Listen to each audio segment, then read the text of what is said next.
You ready? Yeah, I'm ready. Start this bitch? Yeah. All right. Let's, might as well just jump right into it. Hello, everybody. Welcome today to the McAllister Hours podcast. I am your host, Cole McAllister. Today, I'm very pleased to announce I am joined by a very good friend. We've known each other for about, what, 3 years now? Somewhere around there. Roughly. Something around You might want to turn the gain down on my mic. The gain in your mic? Yeah, just a little bit. Here. Oh. There you go. We were just talking about this before we started. We got the audio wizard over here. I like clean audio, so Clean audio. Yeah. But anyways, my guest today is Koi Fresh. Koi fish. Or Koi Fish. Oh my god. Yes, 2 E's. How are you doing, man? I'm doing good. It's actually really funny that you say that with the Koi Fresh thing, because as soon as I told my buddy Alex, he immediately was like, rebranding, and I'm like, absolutely not. And I'm like, I mean, if it wants to be some kind of like maybe an album or like maybe an EP, maybe just a single, I might use it, but like other than that, to me, as soon as I read it, I could not help but laugh. It was funny. It was really funny to me. So where do you get the inspiration for that? Where do you? I'm actually super excited to talk about that. Yeah. Huge shout out to Miranda Cheers. She is awesome. She does like art and stuff, and she is just an amazing person. Camp counselor extraordinaire, but I used to go to a camp called Camp Hanasha, a place that I love, and I'm definitely going to go get some samples from. But every morning when I was at LC, I'd wake up, and Miss Scarlett was her name, her camp name, and so I would always hear her, and it would be like, Koi fish! Just coming down the way, and it just made my morning every day. So to get to hear possible like fans saying those things or anything like that is just gonna be, you know, having that moment. And then when I hear it, even with just my friends, it's awesome. So yeah, no, that's kind of the thing with mine. Like, I'm a rapper performer. Like, mine's McCretin, and like that's kind of the thing. It has some meaning to me, but the same, it doesn't really like flow off the tongue. You know? Right? Yeah. It's kind of nice that you have like that name. Oh, well, once you get it down, I've noticed a lot more people feel that, you know, it rolls off the tongue a lot more once you know it, like once you actually figure it out. But that's how it is with most any like odd name like that. Exactly. Like shout out to a YouTuber who helps me out a ton when I work on FL Studio. If he ever sees this, his name is Kruth. And it's funny because his intro is, you know, you can call me Kruth or whatever the fuck you want to call me.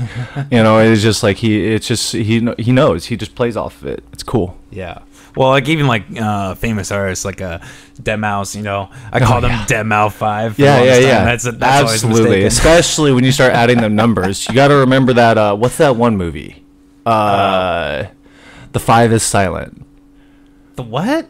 Oh, God. It was a corny Disney movie. I can't think of the name of it. I'm fairly certain. I know it. I can't think of it right off the top of my head, but it was just this super corny movie. No idea. Nope. No, don't have it. I thought I had it for a second there. I don't. Did you ever see the movie Forever Young? I don't think I did. With Mel Gibson? No, definitely not. I was thinking about that one. This guy is frozen in a chamber for like 70 years. It has Mel Gibson and Jamie Lee Curtis. It's like just fucking ridiculous. Okay. Mel Gibson is like ridiculous in almost all of his roles. So, I mean, he's the one that directs his own movies, so it's understandable, but go on. Yeah, no, but it was just interesting. You know, I was thinking about that the other day. It's like that was like one of the first movies that really made me cry because it's like so sad because, you know, he's like aging and he's trying to find his like long lost wife and then they're like both old and or whatever. See, for me, the one Mel Gibson movie that actually got me, and it's only because like I relate pretty heavily with, you know, Scottish Irish culture, and it's corny as shit, but it's Braveheart, dude. Like, when he shouted that, I'm not gonna lie, I would have gone into battle for that man. I would have gone. I would have definitely been like, all right, I'm dying today. So what's your background? Have you grown up in Des Moines?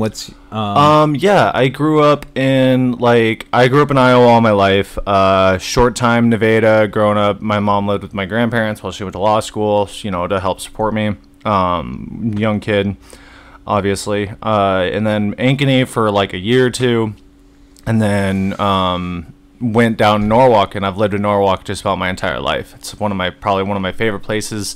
You drive south, it's country. You drive north or like northwest or whatever, and it's Des Moines. So like I'm in like a perfect little area of, city, country, and a lot of people think that it's like, oh, you live in white picket fence neighborhood, and it's like, I'm not gonna front. Yeah, I kind of do, but like, the biggest thing about it is always know that people are talking behind each other's backs. Oh yeah, all the time. That door closes, and it's God. I hate that guy. and you're just like, why did you invite them over? Like, why are they here? So are you Irish too? Is that what you so I from what I've read and from what I understand, I haven't done like a heritage test or anything like that. Yeah. I believe that I am Irish. Obviously, I think of just about almost all Americans are at least some Irish in some way, besides other cultures, of course. Yeah. If you're white, is more so what I mean. Yeah, if you're white, you're more than likely at least a little bit Irish, unless you're from there. Yeah. But other than that, I believe I'm more Scottish. Scottish, I got a little bit of Norwegian, and I know that I got some French in me. So okay. Other than that, yeah, it's just I'm a big old blend of white. You say white picket fence. I think like that's kind of the thing that you and I can relate to. Also, yeah. It's like you were saying that your mother's a lawyer. Yep, my mom is a lawyer. She does her job very well. I'm not gonna disclose. Yeah, no, I understand. Not today, at least. No. You can know it, but sadly, I don't want it. I don't want it out there. No. That's if you know my mom, you know my mom. If you don't, you don't. She's awesome. But like I think that's the thing that's kind of similar in our backgrounds. Though, is like I think there's like a certain way you grow up, and there's like a certain mentality you grow up with when you live in that environment. Of course, yeah. I think we can relate to in that way a lot. And it makes making music very difficult or not difficult, I should say. That's the wrong word, but it makes music a little different for you because you hear all these people on like hip hop beats. Me being a producer, I listen mostly to the beats, but then you start hearing what they're talking about, and they talk about all these like really big hardships. You know what I mean? People dying, people per se like a drive-by or anything like that. Yeah. And I grow up in quiet neighborhood where I'm able to go to bed every night, and exactly. I'm not gonna say that I'm not grateful, because I am, but like. It just, it starts to make you think, like, oh, what if I can't make... Sometimes I would think that to myself all the time, is like, oh, what if I can't make good music because I haven't gone through, a turmoil or something. And I'm not saying that that's where good music comes from. I'm just saying that, like, a lot of really good music has come out of... Exactly. Well, hip hop especially. Hip hop especially, for sure. Because that's where the roots are. It comes from like the 70s through the 70s and the 90s backlash of like the government, associated with the the black like the NWA stuff and exactly, absolutely, and that and that kind of stuff is something that you and I can never understand, experience. Even like Eminem, we can never.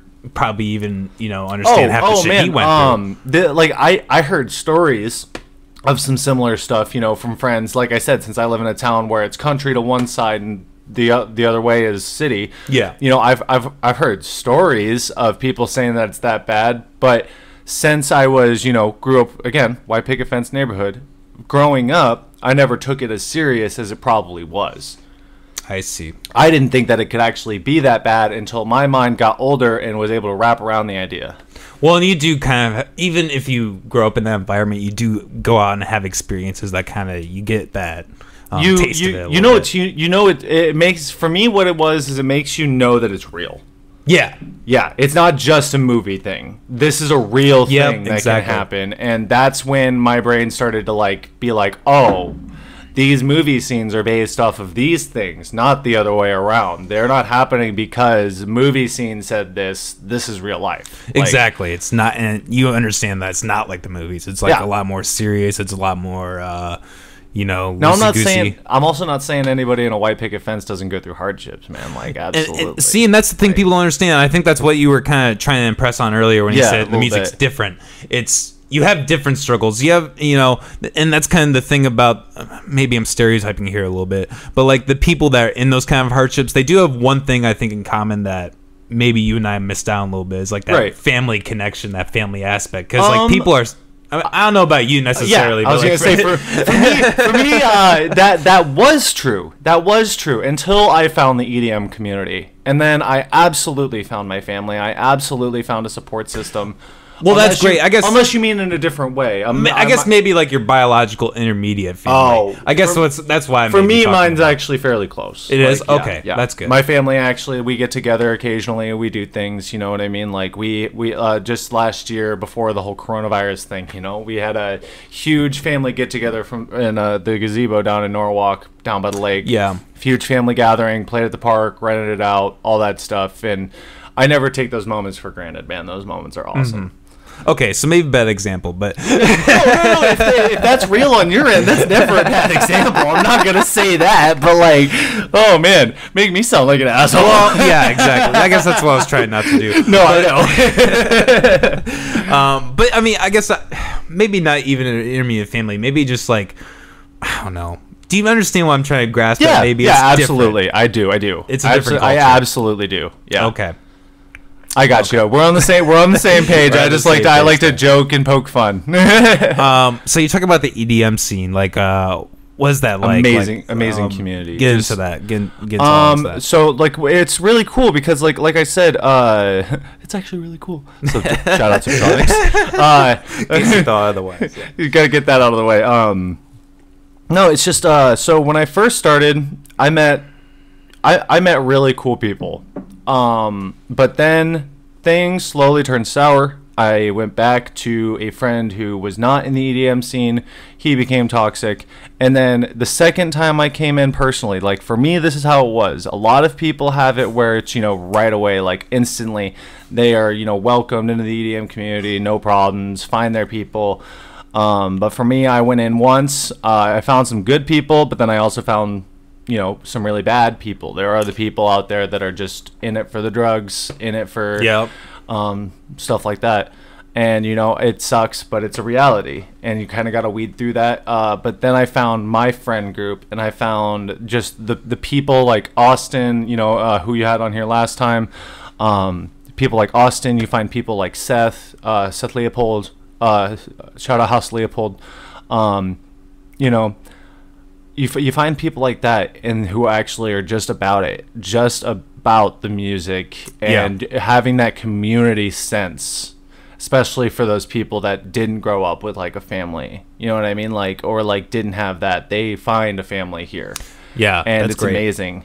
And, I personally just want to say, everybody stay safe. Everybody do your thing. Everybody, make sure to stay inside. Don't go out if you don't have to.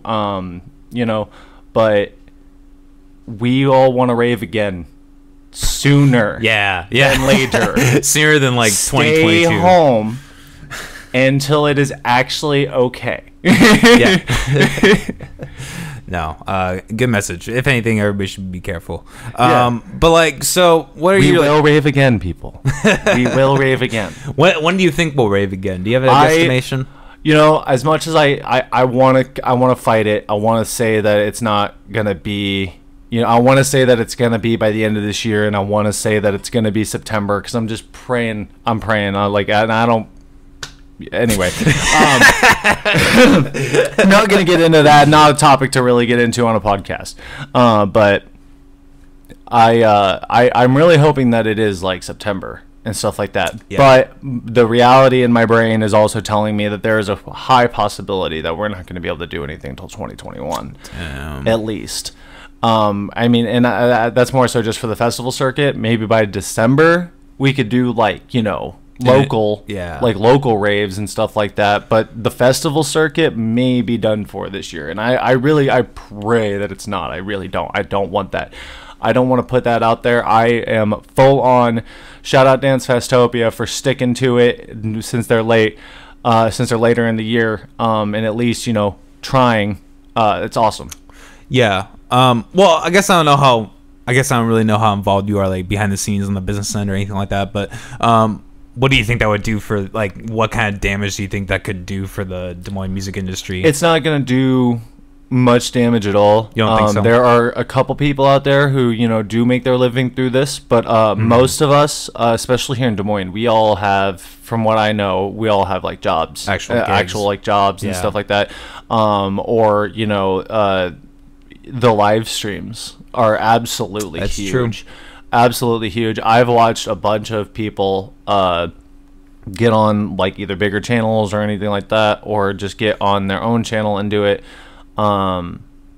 Just absolutely phenomenal things. Just like, it's really cool. It's great that people are doing that, but the idea that to me is so weird. It's almost like the silent disco, you know what I mean? Well, and see, that's why for a lot of people it's actually okay. For a lot of the rave community, like I personally have friends who, they're like, I don't like all these live streams. I want to go out. I want to be around people. And it's like, yes, I know, I do too, but like, you got to remember, we've literally kind of like built this idea already with the silent disco, so it makes it a little bit easier. And then what makes it even better is when you get somebody who's got good audio, like good direct audio, like clarity.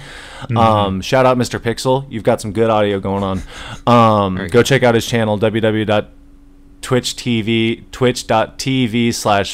Pixel. I'm sure you can put a link in. I'll leave it with you. So just remind me. Yeah, absolutely. Check out me on TV2 or Twitch.com too. I'm going to be doing live streams as well. Just quick little plug things, Yeah, no. So you're going to be. Otherwise, I'm going to forget. No, I get that. So you're going to be doing live streams. When are you going to be doing that? I've been doing live streams. Oh, you have? For a little bit now. I do video game live streams currently. If anybody wants to check those out, I do that on my Koi Feast channel as well.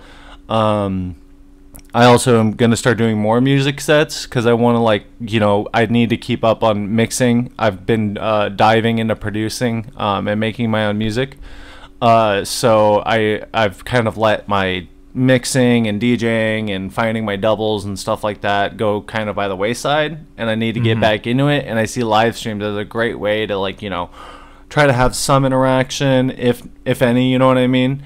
So are you interacting with you have a chat box and all that? Oh yeah, absolutely. Okay. Or I do my best during the DJ sets. It's a little more difficult to I can understand that. Or anything. You gotta be on it. You gotta pay attention.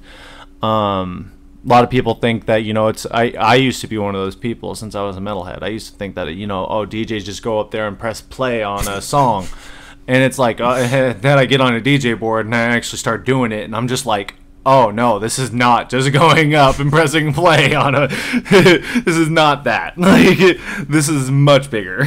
So I guess go into that. Like what exactly all goes into, I mean, I kind of know a little bit. I was kind of went into the DEDM scene, and I kind of understand a little bit what goes into it, but we were kind of talking about sampling too. I have a turntable back there. Oh man, I had a moment yesterday. I had a moment the other day where just it literally finally clicked that a sampler just takes a sample and puts it out through your keyboard. Yep. I literally just chops it up. It just literally, dude, like I literally was sitting staring at my computer. I had Ableton closed, and I think I just heard something in my head, or like was going through my sound files, and I clicked on one, and it was like one bell stab, and I was like, and then I opened up Ableton and I slapped open the sampler, and I was just like, what? And then I started playing it all the way through, and boom, I have all the keys. So do you ever listen to Kanye? I'm sure you. Are you? Not really. I can't say. I can honestly say that not really, because. Well, this is really early in his career. What was that? What was the album? This was my phone before College Dropout. College Dropout.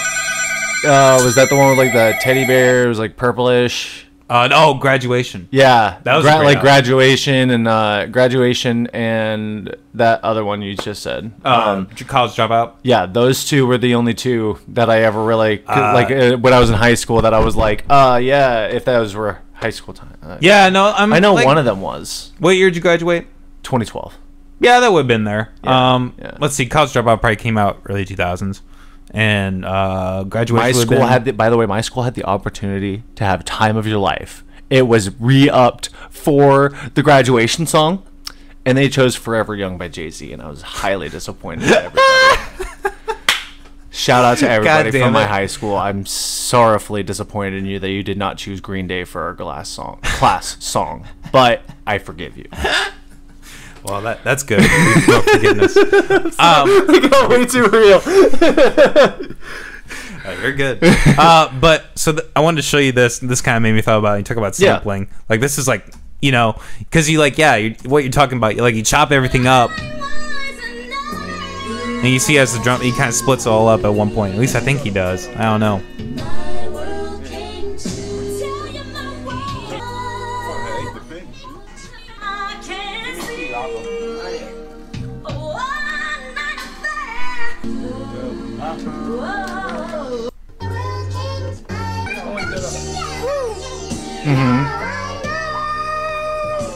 And he just like changes the pitch and then like, you know. Yep. It's pretty dope shit. Yeah, like even just talking about it now I have an idea to go home and like take this this hypnotized audio that I have, this girl singing, and like turn up the pitch on it, and then go home, take one piece out, throw it in the sampler, and make a melody out of it. The bitch is like splitting everything up and getting the BPM. Oh, there's that. But the amazing thing too is that Ableton does a lot of that for you. That's the feature I really like, the warp feature. Yeah, see, I like the other day I actually started something that it's just really funny to me because it uses that same kind of sense, but I took probably one of my absolute most recent favorite memes and just sampled it, and I sampled the crap out of it. See, I like doing that too. I did that when I produced my hip hop albums. I would like throw in all these crazy internet samples. It was a lot of fun. So I guess like what equipment do you use when you're doing DJ shit? For me, it's mostly just Ableton, and again, my favorite DJ, his name is Subtronics. Just absolute amazing person, absolutely amazing.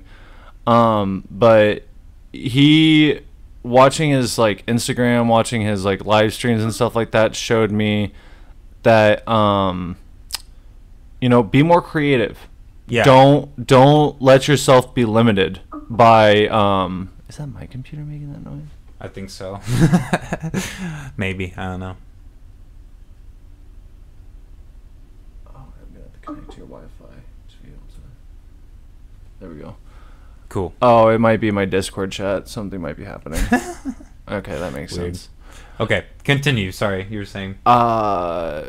You know, it's just creativity is key, and for the longest time, it took me a while to get over that hump. And then also for anybody out there who's, you know, if you're just starting to learn your DAW, your digital audio workstation and everything, if you're just starting to learn that, give yourself some time. Let yourself just play around. Let yourself just figure it out. Like, I was sitting on FL and like Ableton for probably like a year and a half, year and a half at least. And I would literally open it, stare at it, not do anything with it, just stare at it, and just be intimidated.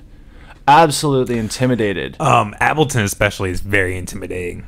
Ableton actually was less intimidating than FL just because of its layout, especially with its channel rack. Yeah, especially with its effects rack. The effects rack made things a lot easier for me. Yeah, I get that. It's more like a Windows Explorer versus like FL, where it's like it's like the image of the amps. It's like all in your face. You're like, oh, what the fuck am I doing? Yeah, well, I get and then but I've just recently figured out with FL that it's all a matter of taking away the arrangement view, getting open the mixer. closing down your windows and stuff like that, or like minimizing them and then using them slowly.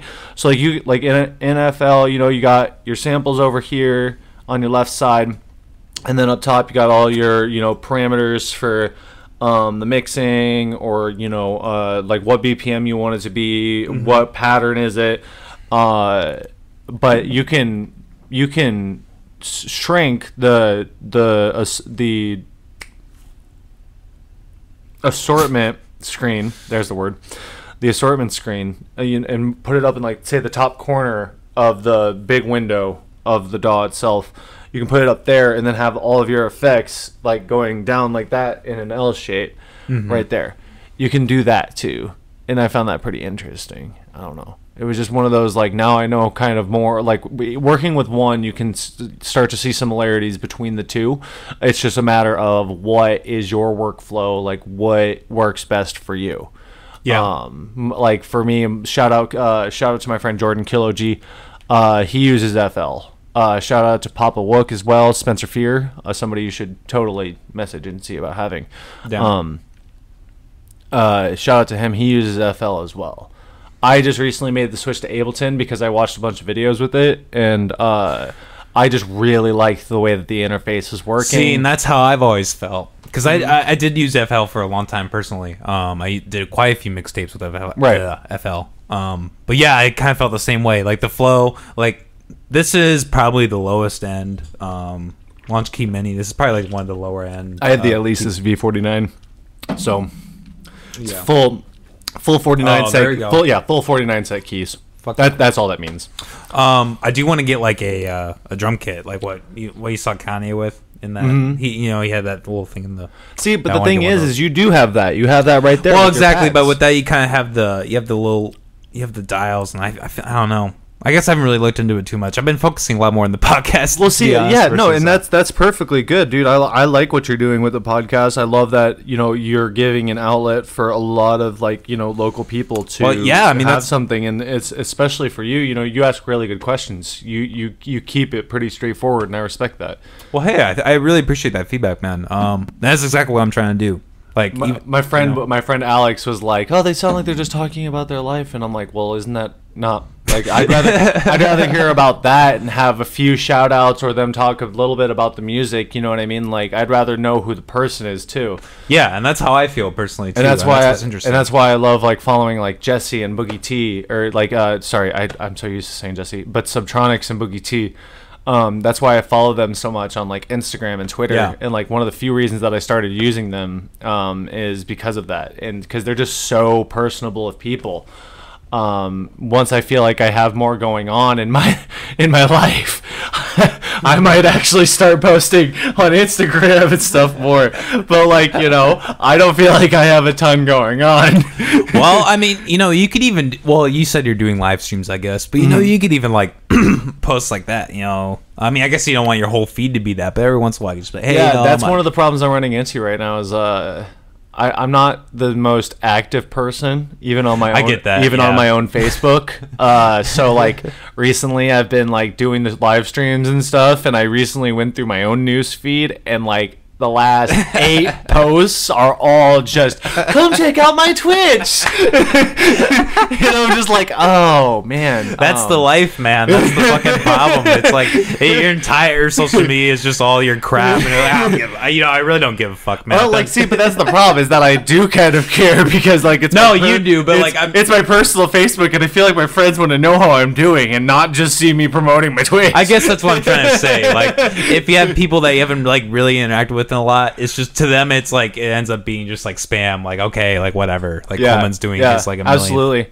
And then you know, next time I'm on here, I'm probably gonna if you want to have me back, of course, Yes. later Yes. down the road, you know, let you get some cycle through here. Yes. I definitely need to cycle some people before. Oh, returning, absolutely. but- You don't want to oversaturate with one person ever. exactly. You know, yeah, definitely don't want to do that. But you know, I'll probably have my homie Alex on here. Shout out to Alex Woods, everybody. You know, go say Hell what's yeah, up. I'd love to get both of you on. He's awesome. He's really the guy who see, for me, I'm one of those guys when it comes to music. I just love music. I love music all too much. Like, and I just want to do it for the music. Yeah. Like when Subtronics and Grizz were in Philadelphia, they did a warehouse show, and it was free. Damn. It was free entry.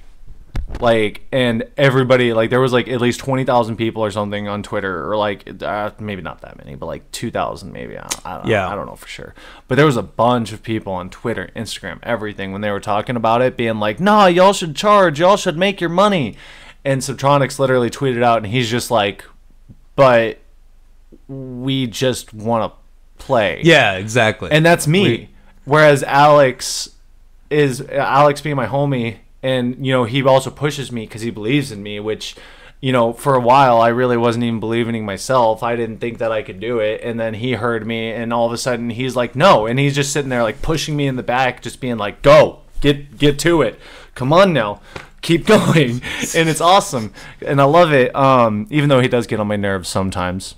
Oh, who doesn't, you know? Looking at you, buddy. But no, like, I'm so grateful for him. Grateful for him. Grateful for his girlfriend Kelly. I'm grateful for all my friends. Shout out to Jay. Shout out to Hope. Shout out to Kelly, Alex. Shout out to just everybody in the goddamn EDM community, guys. Sierra, Bethany, Ton, Dylan, Jordan, Joe, Joe P, for sure. That's somebody you should have on. Joe P, the maestro. You just gotta send me all these guys, and I'll definitely. Like I said, I'm cycling through. I'm sorry. Yeah, you're good. we were hydrating, as I call it on my Twitch. We were hydrating earlier, and it's all kind of just hitting me, and so I'm getting off track. Well, I saw you pull up Appleton. Do you have anything you want to show us? I do need to. If you, I don't know how long this has been going, but if you want to do an intermittent, so take a break and then take a small break so that we can get some stuff done and set up. And I personally, I'm gonna get a lot of flack for this, but I need to have a cigarette myself. So okay, all right. That's cool. Yeah, it's still early. I just woke up and I only had one on the way here. So I'm trying to quit. Everybody, I'm trying to quit. I'm working on it. What? Hey, we can talk about that because I've actually quit for about 3 weeks. Or it's been. Hey, man, good for you. Good overall, for you. It's been about 3 months. I had a little bit where I broke again, but so it's been 3 weeks since my last cigarette. About 3 months total. Heck yeah, man, dude, stick to it. Yeah, like literally, dude, I'm so supportive of anybody who quits smoking. Like, if anybody gives anybody crap about not smoking. Like, I am like, I'll have that's what I tell. I'll have a cigarette in my mouth, being like, "Nah, don't yell at this dude. Like, this dude's doing good things. Like, this dude's doing good things for his health." As I'm sitting here killing myself. Yeah, right. That's like the piece of shit move to, like, you know. Like, even when I was smoking, I would never I'd be like, "Dude, man, like, good for you." Like, that's like motivation for me to try and quit. Right, like, exactly. You know? And I'm sorry, Mom, that I ever got started. All right, let's go and do that. Let's do that intermittent. Yeah, let's get. We're gonna be right back, folks. Don't go anywhere. Stay tuned. All right, cool. Get it sounding good on all audio systems. Which is something that I just still haven't quite figured out. I'm still learning, and so like everything, and the other thing that I'm nervous about too is, you know, everything is just super raw. Like, there's no mix downs. Like, no, I completely understand it, man. There's a lot that goes into showing your shit, so don't worry about it. I do want to personally say, for anybody that is gonna watch this, 2020, there should be Koi Fish originals coming out. Dope. This year, absolutely. Look out for it. So what, you gonna like drop like an EP, an album? What are you kind of thinking? At least a single. Okay. I'm not the best when it comes to setting goals for myself. Like, I'm not really either. I do my best. I at least have like an area that I want to go, but like, I'm one of those, you know, I'm a really dream big person. So like my dreams are the ones, like my goals are the ones that are, you know, long term. Like, that's how I've always felt too. Yeah. My dog is barking. A bark. That's a bark, really weird. He doing a bark. He never does this. Okay, well, That's fine. Well, if it gets bad, we'll take another quick break here. I'm sure everybody will understand. So how many times have you performed? I've seen that you've performed on your social media. Like, what's your like where are some of those experiences for you? Like, where have you performed? When have you performed, etc.? It's really, really amazing. So to give a like more full answer and everything, definitely. So I started performing when I was in metal bands. So I used to perform like majorly around here. I used to be in a bunch of like local projects, and then all of those started to really peter out as metal. The metal scene is still fully well alive here in Des Moines, and I'm never going to say that it's not, because it always will be. There's always people out there fighting for it and everything else, and much appreciative to all of those people that are out there playing metal and doing their thing.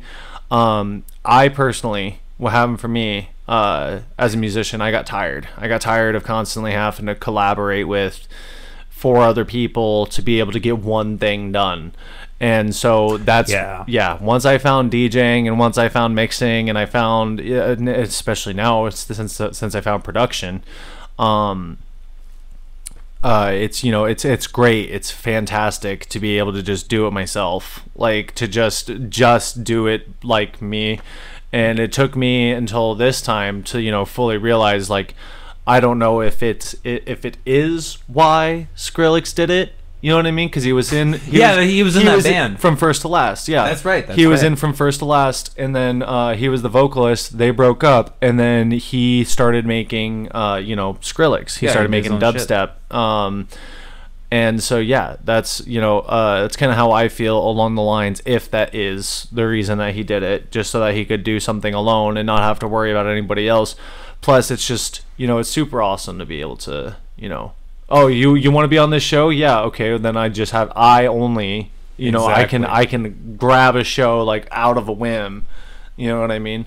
Because it's just me. All I got to do is just show up. Like, yeah. Well, not just show up, but well, and I think that's been like the benefit of the last decade is like there's been a lot of individuality in music. Yeah, which is absolutely great. But at the same time, there's kind of this thing that's been lost where there was a time early on where people were able to collaborate. I feel like because I understand that really rings true to me. Like when you say like it's really hard to collaborate with people and really hard to get 4 people to do one thing. Right. Everybody's really individualistic and they all have their own artistic approach. Yeah, really absolutely. The problem that I came into with the whole collaboration thing is that like I love collaborating. Like I love working with other people. I love bouncing ideas off of others. That's why I'm excited to do this Koi Fish Papa Wook song. Mm-hmm. Super excited about that because it'll be my first time actually like working on production with anybody side by side for the most part.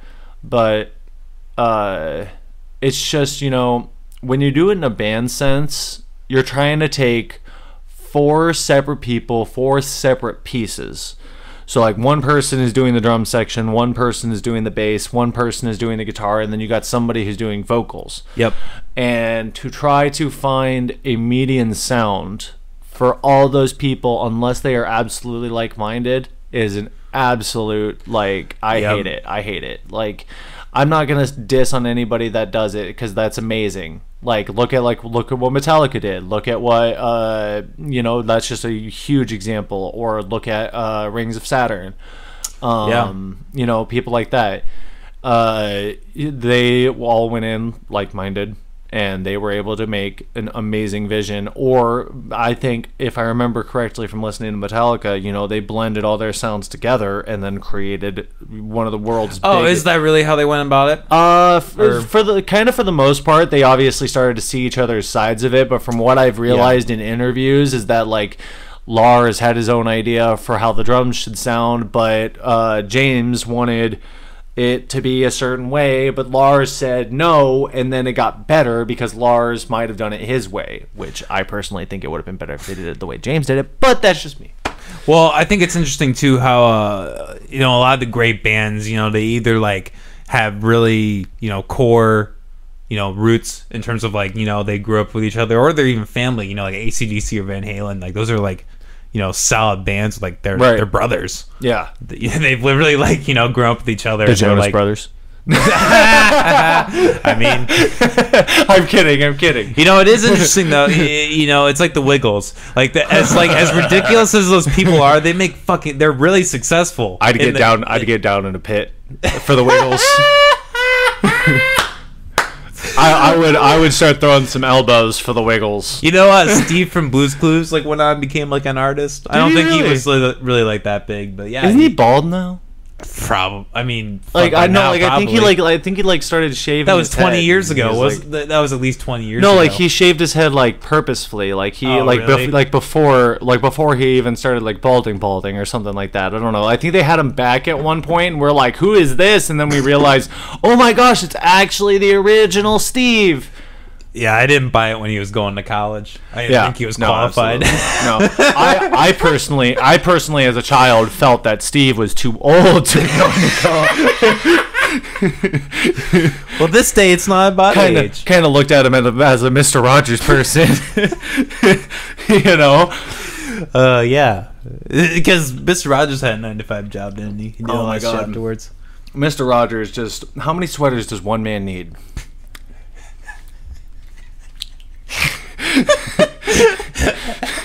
I'm just gonna take off my sweater to reveal another sweater. I think he's the root of excess in modern culture.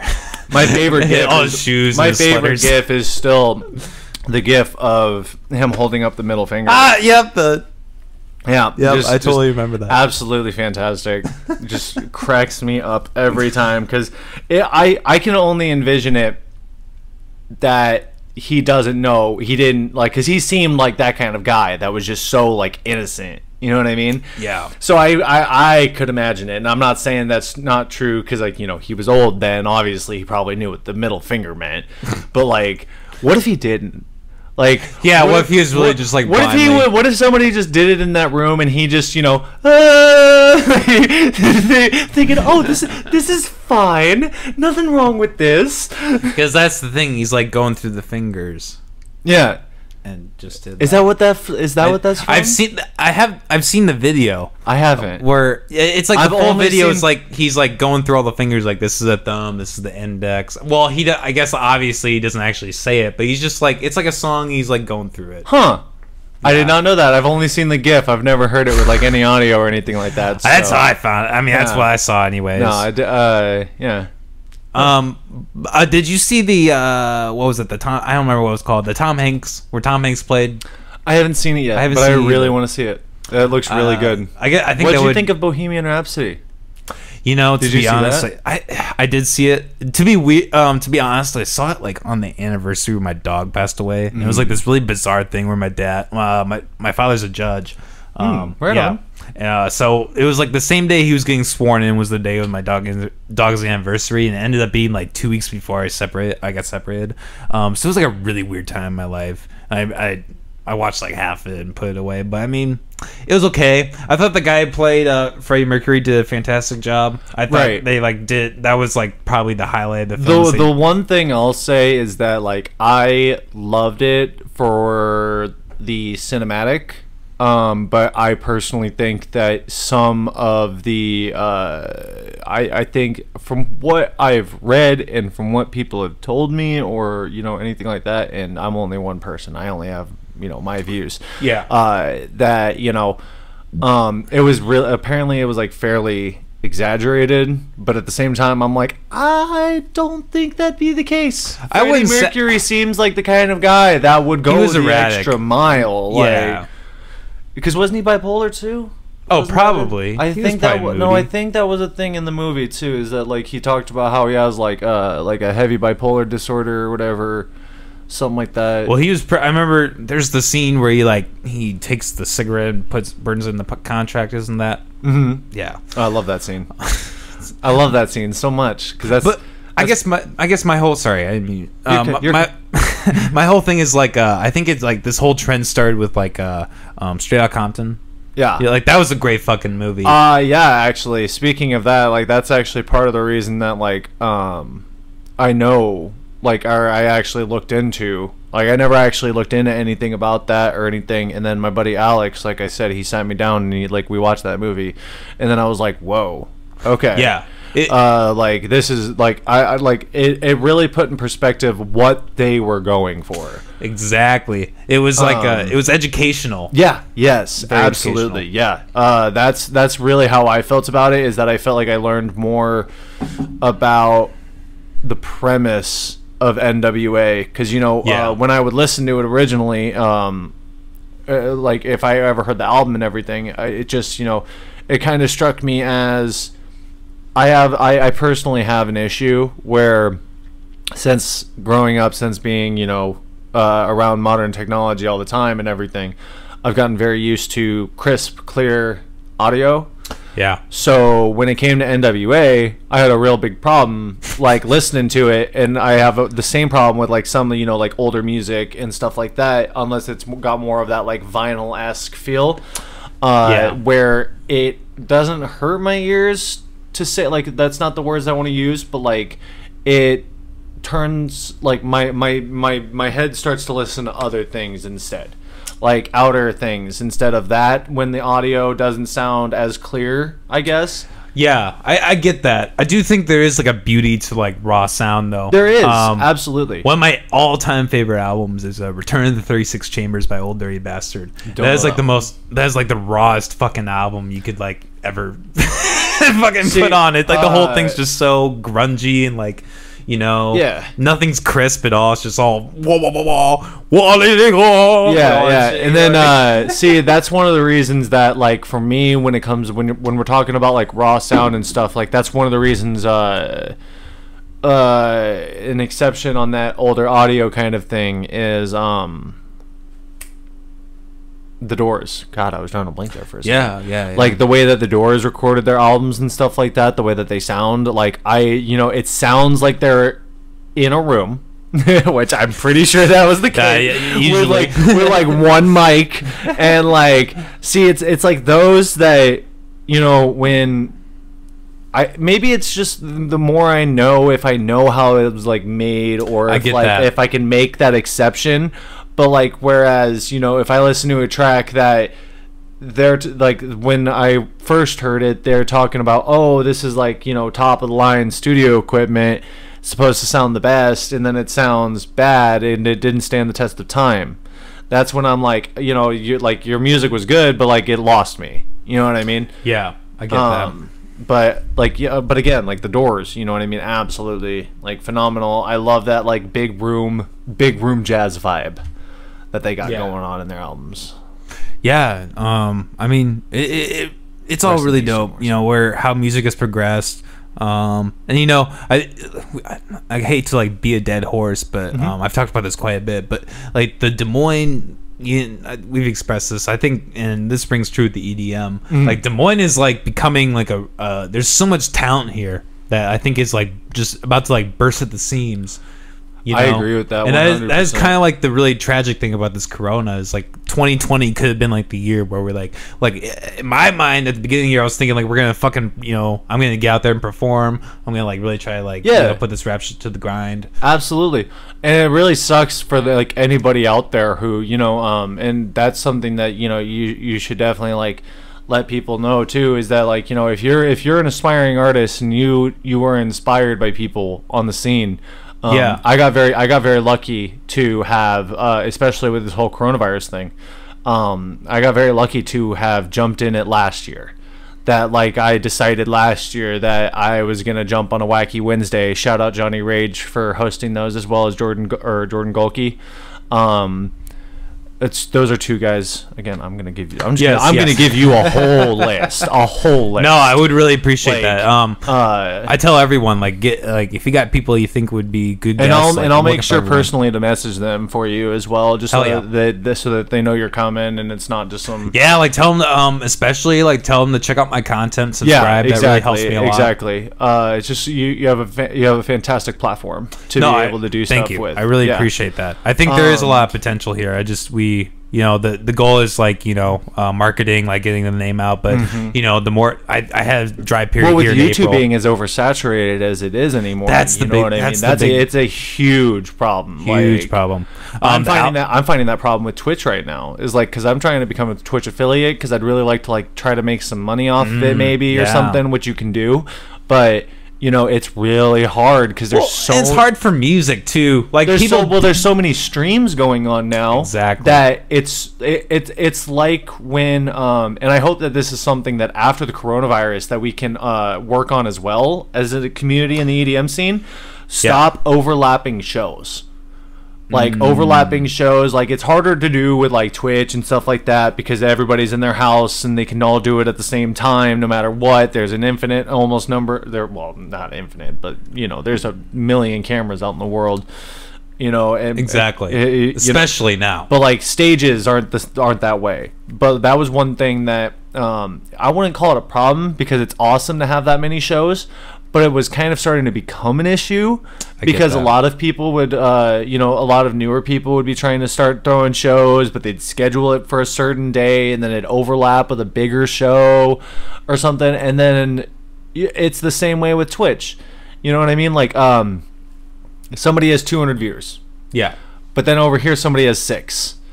But then all around those two people there's 5, 26, 37, 42 you know, viewers on all of these different things, and all of those people are invested in those things. So like to get them from their thing to come to yours is the difficult part. There's so much spread. There's just so much spread, and it makes everything go very thin. Well, and there's like a certain plateau you have to reach too. And Right. It's really hard to get there, especially Because once you like say once you get to 100 viewers on Twitch, you'll probably gain another 50 just because you have 100 viewers. But that's the thing; it's hard to get that. It's hard to even hit that. 100. Exactly. You have to be. I have a problem just hitting 3 right now. Exactly. No, I did Twitch gaming, and it was like it got to a point where it was literally depressing because I was like going on, and I was just like, the one thing who that- even cares? The one thing I know is that the one thing that I've been doing when it comes to games, and if you ever want to keep doing it or do it again, and this goes for anybody out there who watches this, don't give up. Just have fun. Just play the game and be you. Like for me with my music, that's what I do. Is like, yeah, I get a little discouraged too when I see 0 viewers on my Twitch, or if I only see 1. You know what I mean? Like, yeah, that sucks, but like. That's the moment that I change it from like say I'm doing my music. That's the moment I change it from a set to, oh, you know what? I'm just gonna work on stuff and I'm just gonna have fun, and we're just gonna vibe and we're just gonna see what happens. And then all of a sudden I found myself with like 15 viewers one night because of it, and I thought that was really cool. So like, you know, the more your people love people who are genuine. And that's why my buddy Alex is, you know, my biggest homie, and like why I think that if he wants to get into, you know, his manager stuff, which I 100%, you know, I'm pushing him in the back just like he's pushing me. Yeah. And just keep going for it, man. He's a very genuine that's what I was getting at. He's a very genuine person, and he you know, you realize it. There's no underlying value. Like, there's no, like, oh, what are you up to with him? Yeah. It's really just like, oh, okay, you want to do this, like, for this reason? Cool. Sounds good. Well, that's the really, you know, and that's when you're talking about like having only like 1 or 3 viewers. This is almost kind of genuine when you're talking about genuinity, or however the fuck you say that. Yeah. Talking about being genuine. Being genuine, exactly. You know, when you have those couple viewers and you're like interacting, that's even like that's almost like a more gratifying experience than like having hundreds of people. That's honestly the best time, in my opinion. Like, I really love that. Shout out to my friend Dakota up in Clinton. He's friends with Spencer, but he's my number 1 viewer right now, man. Like, anytime I go live, he at least throws his phone on and like leaves a viewer. Damn. You know what I mean? Or he'll leave the audio on while he's playing a video game, and he'll like, you know, he'll like chat in my chat and stuff like that and try to get other people involved, and like I'm more than appreciative And that's another thing too. If you're trying to get started on Twitch, make sure to just tell your friends, and then also build your community. Just tell people what you're doing. Like me, I for a little while there, like last month when I was trying to reach affiliate, I didn't tell anybody. Like I wasn't like trying to advertise, oh, I'm trying to become affiliate. Yeah. You know what I mean? But do that. Tell people you're trying to become affiliate. Why not? Yeah, well, that's the big thing, communication. See, like, for me, I just get in my head sometimes that, like, I shouldn't be doing something a certain way. That's the really hard part. That's how I feel a standard is. Like, I shouldn't, for lack of a better word, I shouldn't grovel for, you know, like, oh, please come help me become Twitch affiliate. You know what I mean? But, like, that's not what it actually is. It's more, hey, guys, let's work together towards this really awesome goal that I'm trying to reach. And that's the mind switch that I had to, like, make for myself. That's, like, the thing that's easy to, like, get in your head. Like, am I being spammy? You know? And that's the problem I have with my Facebook, like I mentioned earlier, is, you know, I feel like I'm being spammy, but I try to remind myself, like, oh, I'm not. I'm just trying to promote myself. Exactly. Like you said, it's oversaturated. But yeah, again, on that oversaturation thing, I really hope that that's a thing that improves after COVID. Is that we just, you know, like if a show is scheduled for March 13th, you know what I mean? Nobody. Like not nobody, but like, you know, say there's another show that was going to be just as big. Maybe they choose to like push it to the next day to continue the events or something like that. Because like that was one of the few issues that I've seen with the EDM scene that I feel like could use a little work, but at the same time it's just like really hard to work on because people are people and people want to throw their events, and I have no problem with that. Give us the market to go and perform. Give everybody stage time. Do that. But there would be times that like there'd be like 3 or 4 events going on. Yeah. And so you're spreading the EDM crowd. You know what I mean? Like think about that. Like if you like my friends, if I'm playing a show, but there's 3 other shows going on. Yep. Like if it's a big national artist, especially, my friends are probably going to go to the big national artist show. Exactly. Because they can come see me because I'm You have local. to be realistic. You have to know your place. Yeah, exactly. And that's why, like, you know, shout out to all the people, you know, that do stuff at like Nightingale and anything else. But that's why a lot of those guys started doing, for at least my guess personally, I don't know for sure, but that they, you know, they do the after parties because people want to keep partying. So like, you know, if there's a show at Woolies, Johnny Rage and I think Johnny Rage with everybody there at Nightingale, or you know, Molly as well, Molly Get Down, they throw like at like not after hours, but they throw an event at Nightingale or what used to be Lime. They'll throw it like outside of Woolies, like when BTSM was here, like Black Tiger Sex Machine.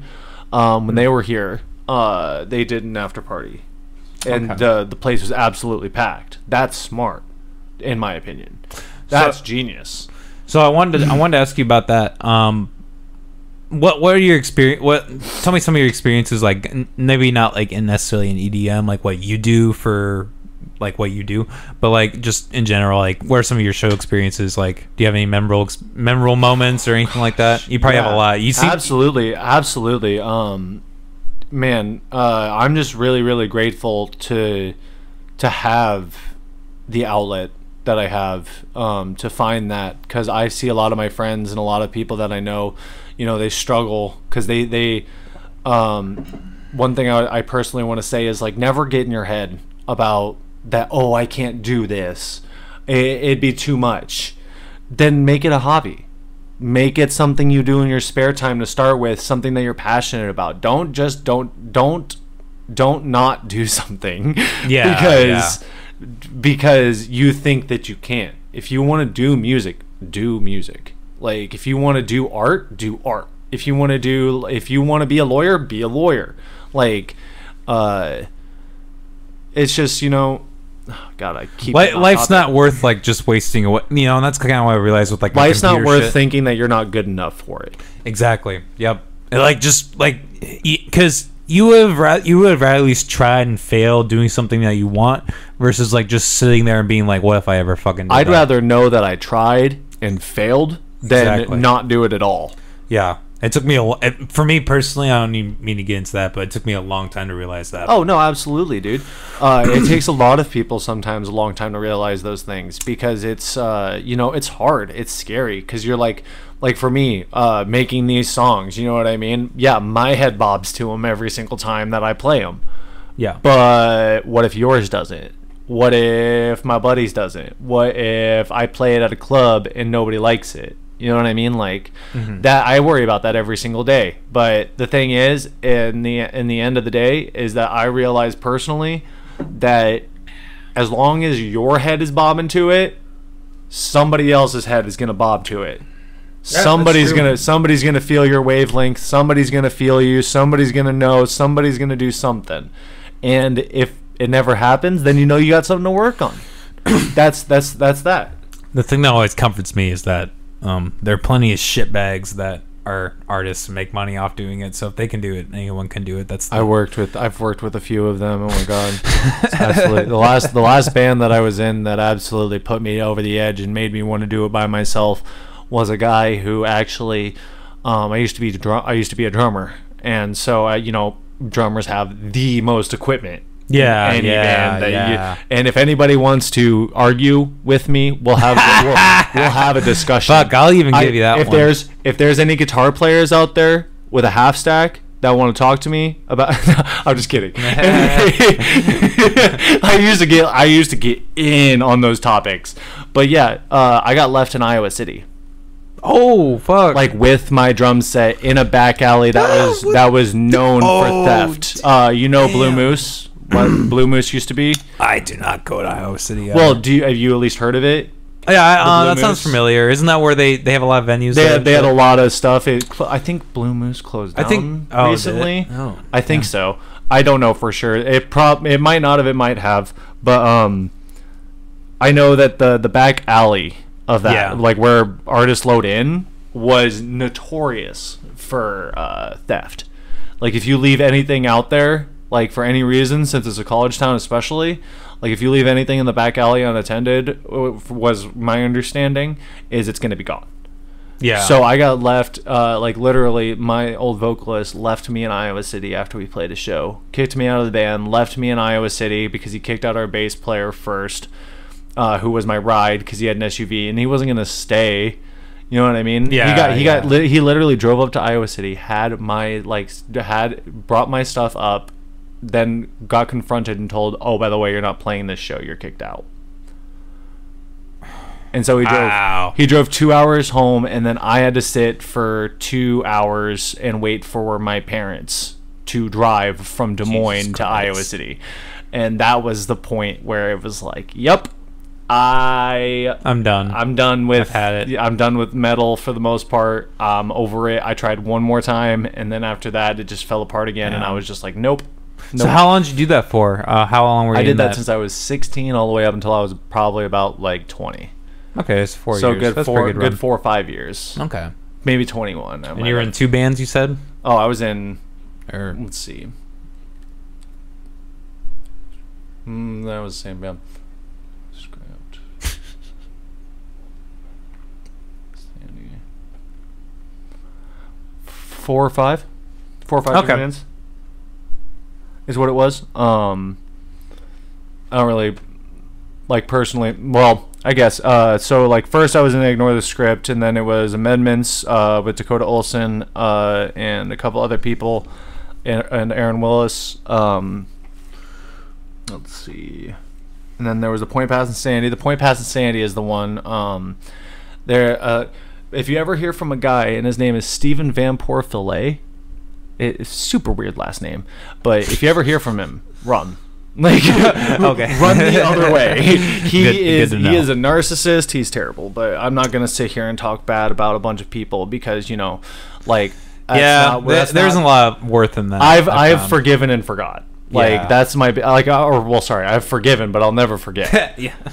Because literally he looked me in the face and was like, I don't care about your drum set, call your mommy and daddy to come get you. And I'm just like, fuck you, man. That's just, you know, he personally was super lucky that he did that around a bunch of people, because like there was a bunch of people there, and since my mom's a lawyer, I wasn't trying to catch a charge.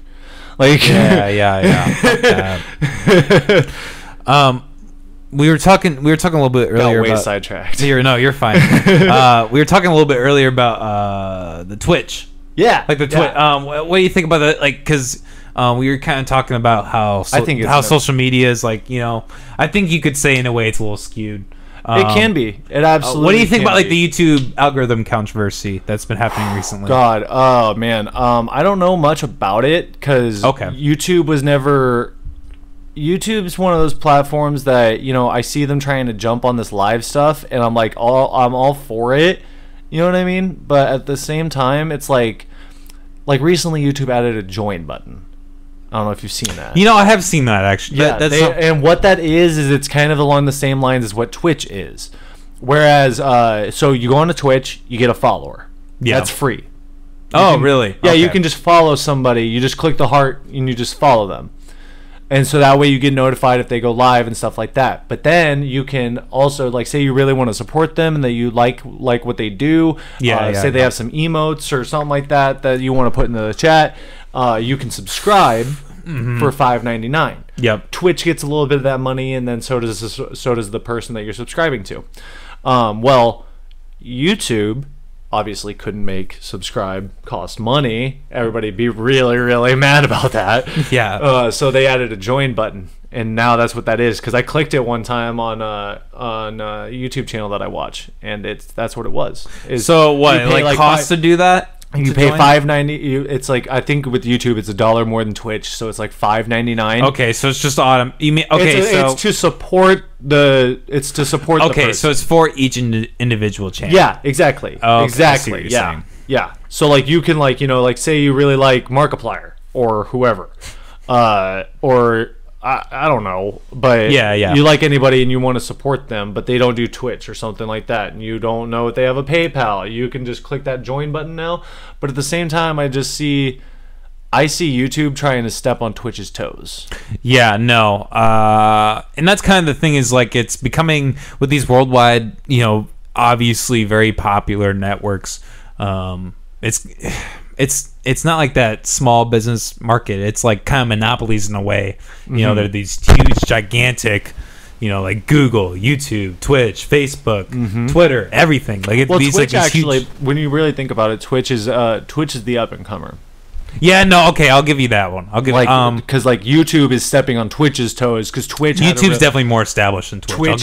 Twitch had a good idea, and YouTube is trying to jump on that same idea. Yeah, I mean, I guess overall Twitch is more about the community, but like, you know, like if you think about, like, there's back in a certain day where like it would be like there would be 3 Twitches and there'd be like 10 YouTubes, like, you know, that would be like the true, like, kind of, I don't know, maybe this is getting political or economic, but like kind of the free market kind of idea that was more prevalent maybe back in that's the thing that Twitch is all about, and that's why I support Twitch more than I support YouTube. YouTube seems like YouTube, especially with the whole monetization thing. I guess that's what I was more getting into. What was it? What is it, like green and yellow videos or whatever for monetization? Green and yellow. Yeah, like once you get bigger on YouTube or something like that, if you can hear like other bigger YouTubers talking about it, but like apparently like there's a chance that like during monetization, like if your channel gets big and you get monetized, I think it's like if your video gets green flagged, you could get like big ads that could pay you good money and stuff like that, you know what I mean? Like you get those like minute-long ads, or like, you know, like the ones that maybe people can't skip, or like this, that, the other. Whereas if you're yellow, you may need to like get this video is sponsored by Raid Shadow. A Raid Shadow. Yes, that is the funniest thing. Have you ever heard Internet Historian by chance?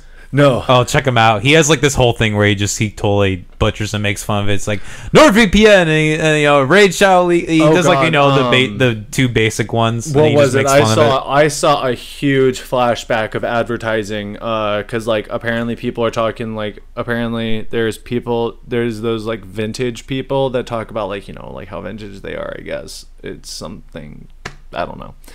I'm guessing it's a Reddit thing, and and basically they're like, oh, I just watch like older television. I just watch like old cartoons and stuff like that. And it's just like, okay, but half of them are younger than me. And I'm sitting here wondering, do you remember when you could not sit on your own patio without it being so hot, but our new awning, what is the company's name? I don't even know. They were horrible. I remember seeing that ad all the time on TV. Sunset Awning or whatever. I don't really know what you're talking about. Sunset retractable awnings. I'm not familiar. Did you never watch a lot of TV? I really didn't. I didn't really grow up. I watched a lot of TV, so there was a lot of those same ads. Well, it's funny. Like ever since I left my house and went to college, I never purchased cable. Like I've always just lived off the internet. Yeah, see, that's the thing is that I live with my parents for most of my life currently, and so like for me, I before streaming and stuff like that, I never had like cable hooked up in my room, so I had to go downstairs. Oh, I never had TV in my room ever. Yeah, I would personally like I had a TV in my room, but it always had a DVD player. Yeah, so like I'd have to watch a movie or something, and it was mainly a bed thing. Like I wouldn't. It was either video games or bed. Yeah, one of those. That's when I'd use the TV in my room. But I grew up very censored and like very. And then I got a computer. Oh yeah, yeah. That was the that's the gateway right there. That was the moment. That changes everything. Cable doesn't even matter at that point. Nope. No, I was cable really didn't matter. YouTube came out and it was like, oh, yep, it's done. I was really censored though, like growing up. So like my cable was really limited, and it was like a lot more like movies and TV. Yeah. So like I never really like. So to kind of I'm a little bit bad about that, but like you're fine. So like to segue kind of back to the whole Twitch thing is I just see it as a fantastic platform for a lot of people. I've watched a lot of artists be able to support themselves. Yeah. Steve Aoki just recently started doing a Twitch, by the way. Oh, there you go. Yeah, awesome. He is actually playing like video games, and that's the other part that I find really cool too. Is that a lot of these artists are not just doing music, and I understand that that's what most people want. Like, you know what I mean? They'd rather that this person just stick to music, but it's like people need to remember that. Oh, we as musicians, we have other hobbies. Like we have other things that we do. Yeah, I mean they're everyday people. Yeah, and like so, like we're gonna try to reach out. Like for me, I'm gonna try to reach out to my gamer community. I love the gamers, bro. Do you know how bad I want to put Tactical Nuke Incoming into one of my songs? Yeah, that's the problem. All that copyright and shit. You can't. Oh, I mean, well, see, the thing about dubstep is that's where it's fantastic. Is that sometimes you find little loopholes because you edit the sound so much. So is that a loophole that you can do that? Where you can do that? It's a gray area. Yeah, that's how I felt. It's a beautiful gray area. That's as for using Tactical Nuke Incoming, that would be something that I would do live. Like something like it'd be a song that I make that if you want to hear it, you probably got to come see me because I'd have to worry about copyright and stuff like that if I released it. And I think the live aspect, you have a little more leeway. Oh, absolutely, you do. Because whether a recording comes out of it or not, there's nothing that they can really do about you doing something live or just using it for that. Because then you can just say, "Oh, I just used it that one time." Yeah, and being the son of a lawyer, there's a whole bunch of little like. See, I was gonna mention that too. I think we can both understand that because I've always had a lot of paranoia with like copyright in my music. Yeah. Hip hop it's really big. Absolutely, hip hop is a huge problem. But that's one of the glories of EDM. Mm-hmm. It's a little more mixed, I think. Well, not even just yeah, it's definitely more mixed, but it's also the fact that nobody really cares. Yeah, that's like true. Like when you really think about it, and you think about what it is, who is the start of like all dubstep? Do you know? From what I've heard, dubstep started in like the early 2000s underground. I think like probably New York. Maybe no, Canada, isn't it? It started kind of like that, but in all honesty, if we're talking about if we're talking about where like started, like rave culture and stuff like that has been going on in Europe and stuff like that. For yeah, well, that was definitely in like 90s, 80s, people doing underground like techno and stuff like that. Yeah, that was big in the 80s. As for dubstep, it predominantly from everything that I've read and everything that I know, it started with Skrillex, Scary Monsters, Nice Sprites. I think that's where it like took off. Definitely, that was the beginning of recorded. From my understanding, like produced and recorded, and one of the biggest producers. And again, my knowledge is skewed, being only 25. Mm-hmm. But then you look at what's actually happening, and you realize everybody, in a sense, is really just copying him. Yeah, it's definitely true. What I mean? And what's even crazier is he was copying another person of doing or not copying, but that's not true. But like he was sampling from another EDM artist who was like, Skrillex was doing a more down-tempo sampling from a drum and bass artist who used this really cool was a producer, and he like used this really cool sound, and Skrillex really liked that. I just learned this recently. So he grabbed that and he like put it in his song, but then he edited it, chopped it, and like made it into Scary Monster and Nice Sprites, which then produced dubstep, which is more down tempo as compared to D&B. D&B is like 170 BPM, which damn, so fast. So like how many different I was talking to my friend about this earlier. I was really into dubstep in EDM in like high school and shit. It is not like so much anymore, but I still really appreciate it. I listen to it every once in a while. How many different? Sorry, go ahead. No, you're good. One thing to always remember is that most like dubstep, like a lot of like dubstep or house or anybody else like that, if they don't only do that, they more than likely also produce a lot of the beats for like rap artists that are out there and stuff like that. So I guess that's probably maybe a good segue. Like, how's that? Because Lolo was on here last time, and he was talking about how. By the way, Lolo, if you want to do a song, hit me up. For real. I can give you a Snapchat maybe. Yeah, if that'd you be don't have that. He was kind of talking about how it's intersected.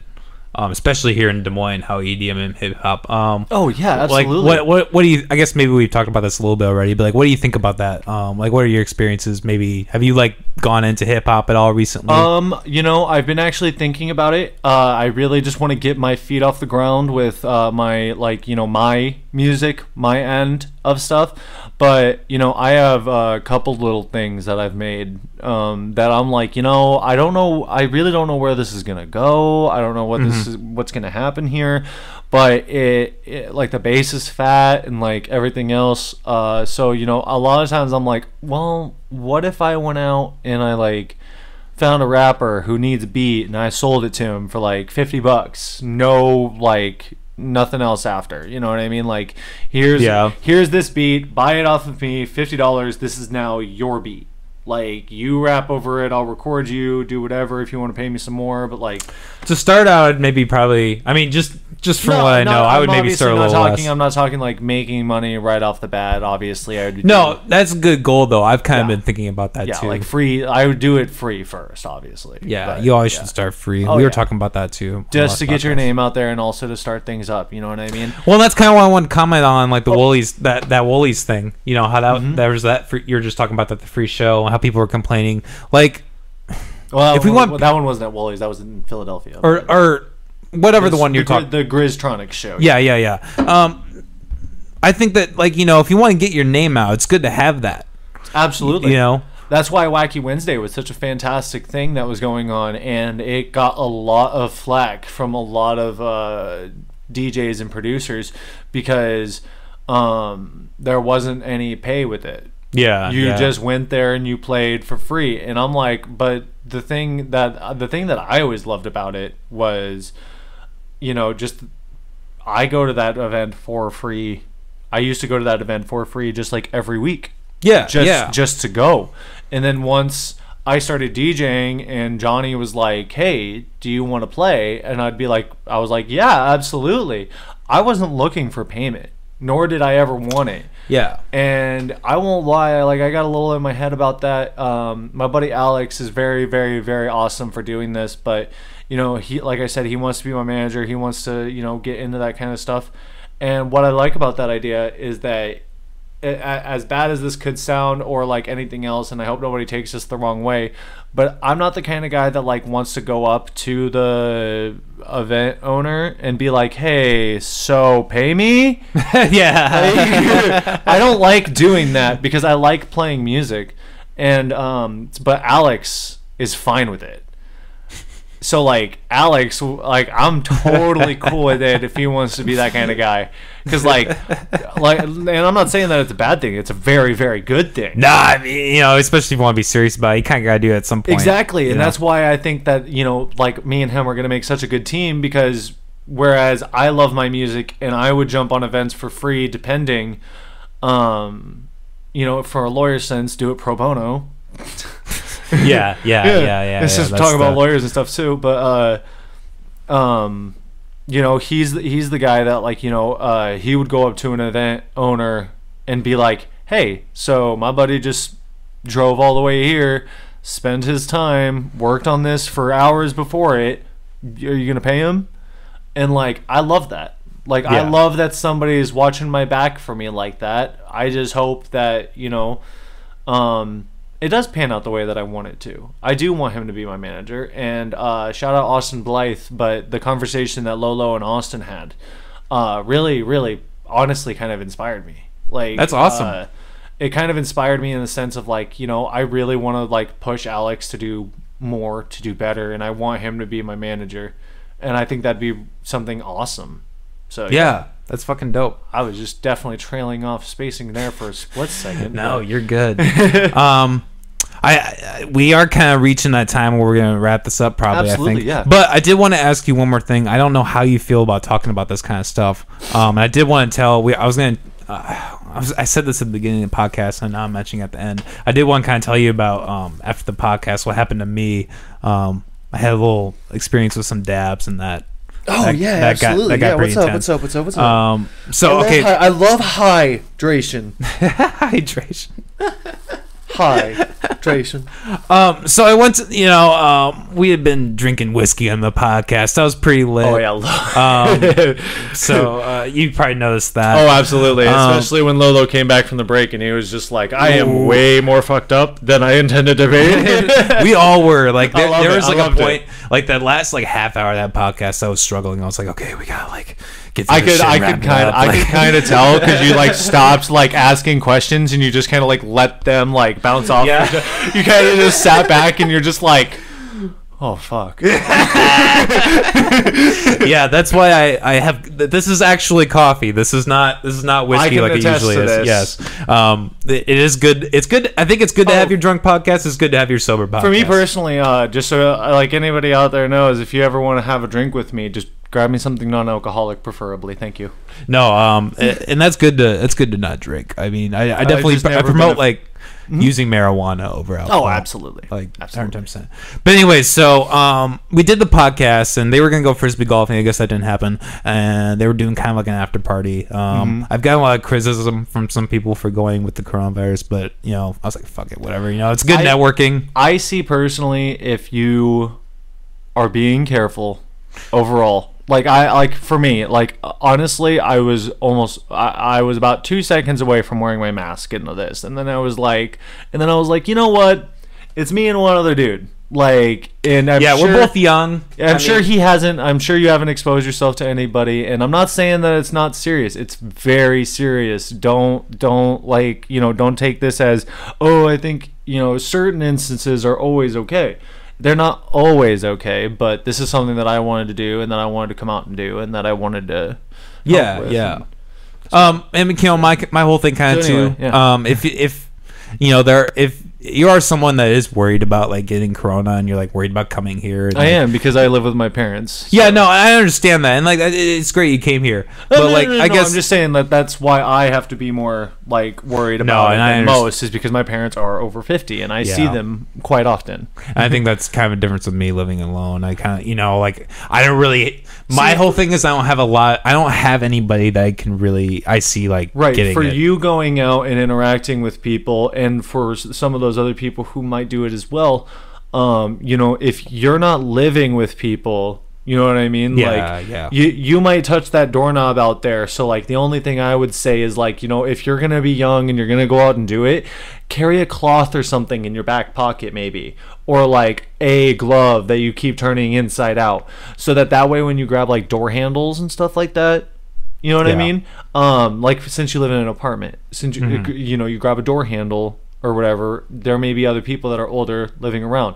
If you want to be smart about it, but you still want to be able to go do small things for you, just grab a cloth or something. Grab that door handle with the cloth, and then that way you're not spreading it to them via that. Yeah, it's a really good thing. I mean, honestly, again, I don't want to get... I'm nervous, but also excited for how much cleanliness is going to come out of all of this. Yeah, it's true. I'm also very nervous because I feel like it's going to be overdone. Yeah, I get... I don't know. Again, I don't want to get too far into this, but I think that is kind of the line that we're trying to figure out right now. I totally digress, just because, like, again, I this whole thing is a very real thing, very passionate about it, because like I said in the beginning of this, I want to get back to raving, and I want to go back, and I want to go do some dirty fucking wook shit. I love it. I can't wait for camping. Anyways, so back to it. Basically, I got there. I was pretty lit. Got some beers. Had a beer. I had not taken a dab rip in like a year. Probably a year. Like, cause I just avoid dabs. When I take dabs, my ears like ring, and like it almost feels like it's in pain and like scrunches up. Is it because of the coughing?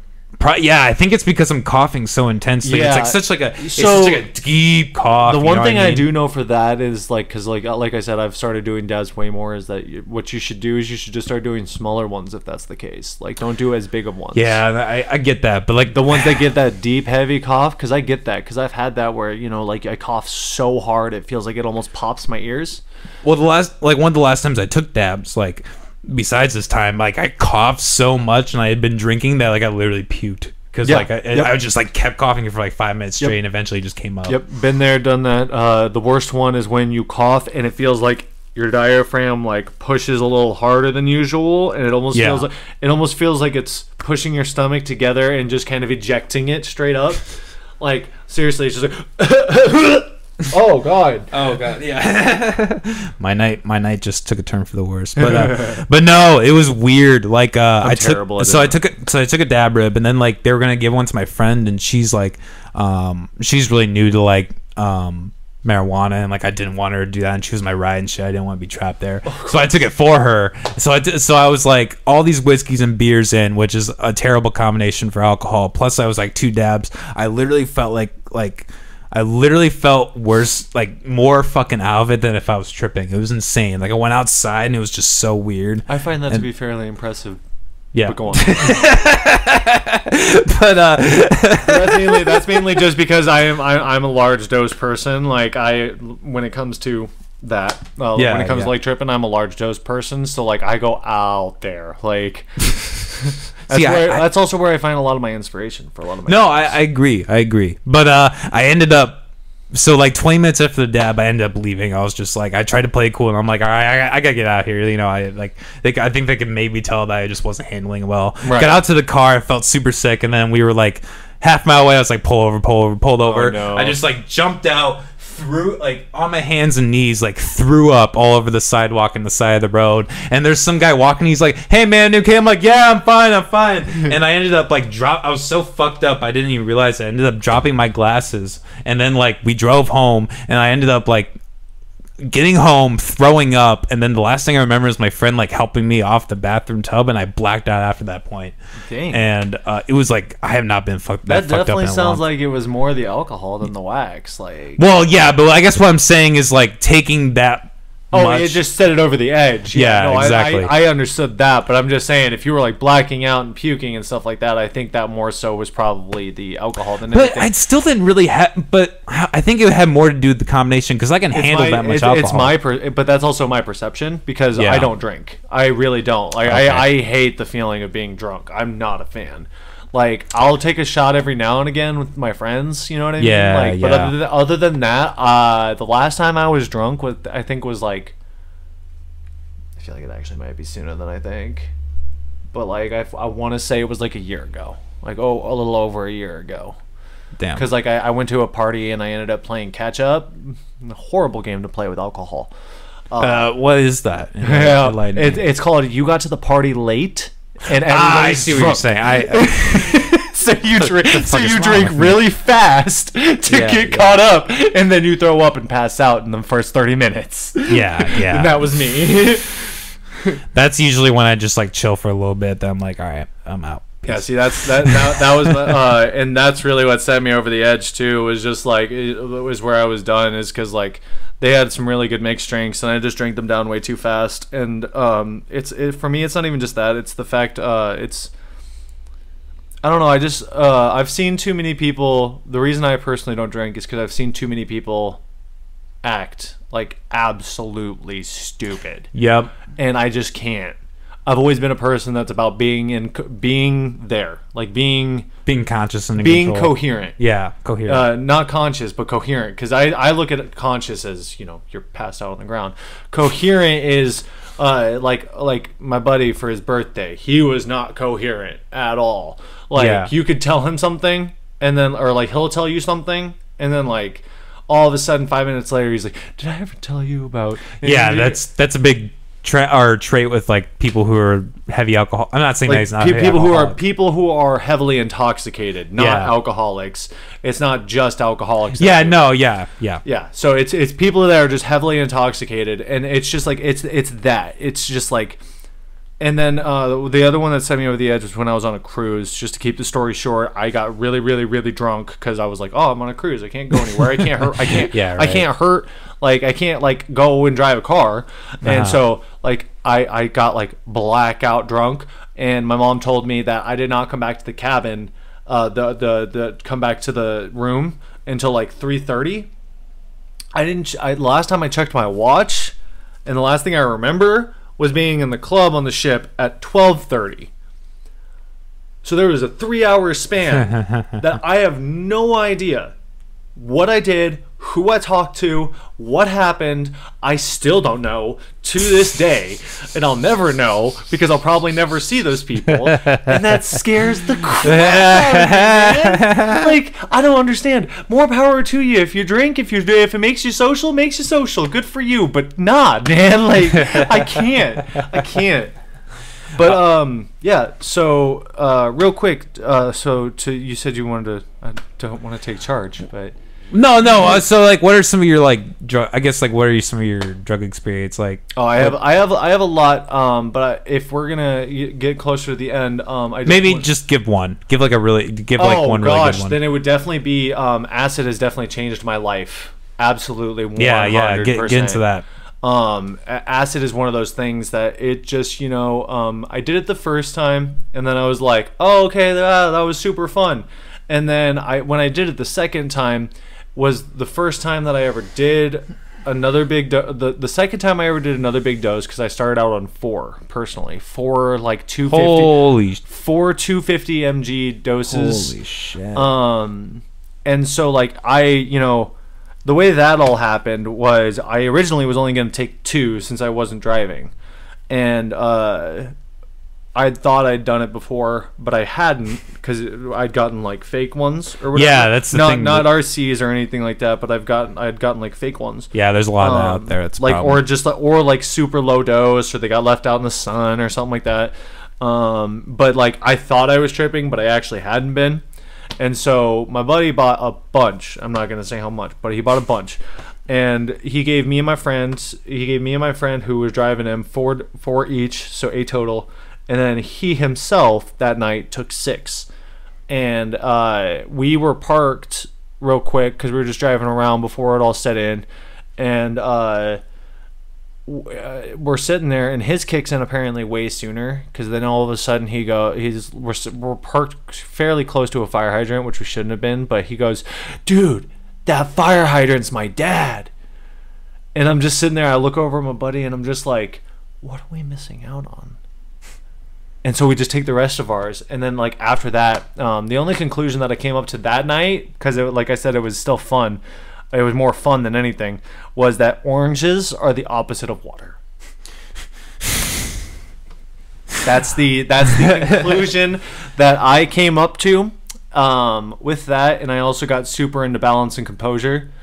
But then after that was the time that I got separated from the people that I was tripping with.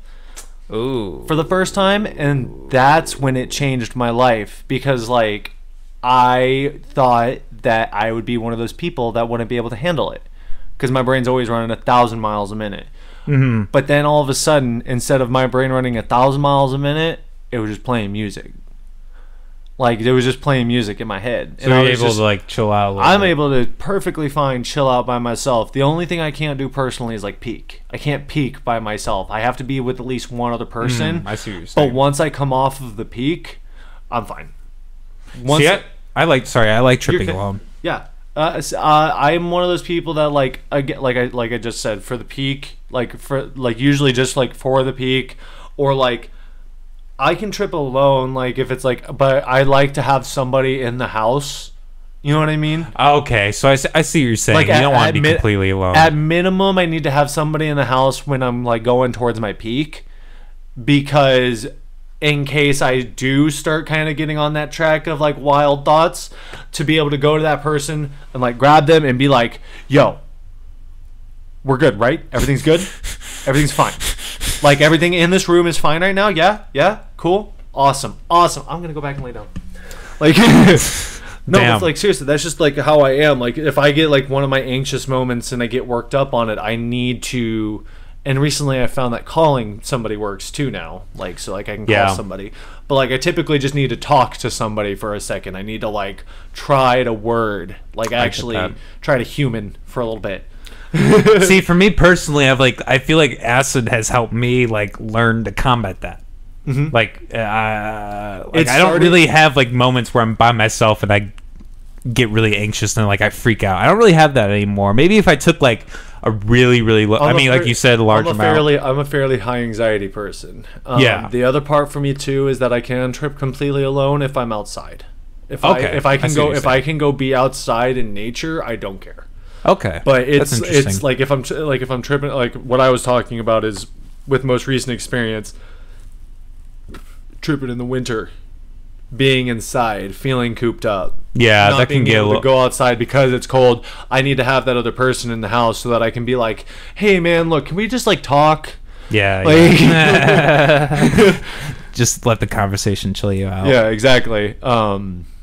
Because sometimes music will just get too wonky, and I like too much trippy stuff when I'm tripping. Like, I like to listen to like Tipper and stuff like that, and like just like very, very ambient, like very crazy, very wild, very deep stuff. Yeah, I do that shit too.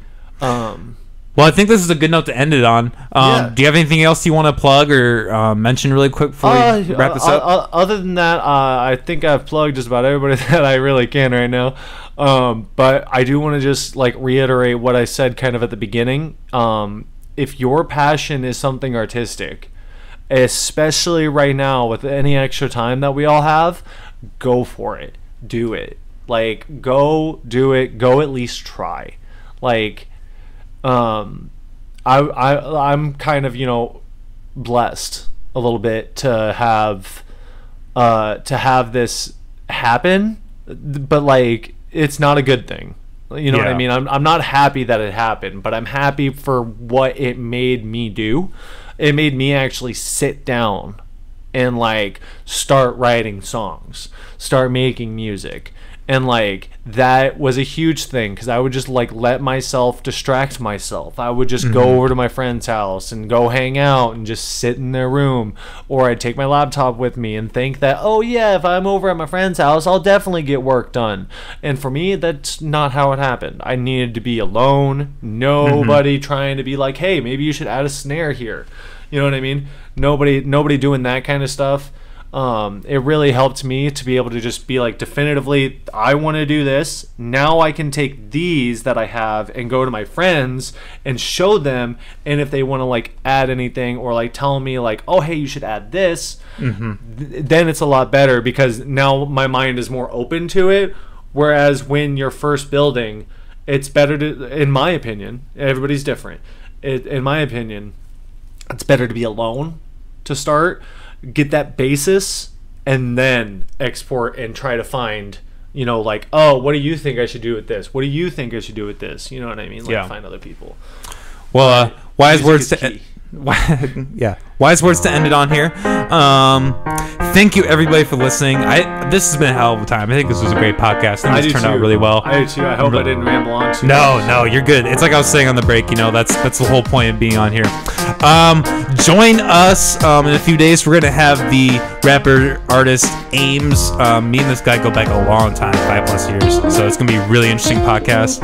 A lot more coming up this month. A lot more Des Moines artists. We got a lot of great content. So if you haven't already, hit that like button, hit that subscribe button. If you're listening to this on Spotify, etc., subscribe to that. Otherwise, y'all have a great, fantastic day/night, and keep it real, y'all. Peace.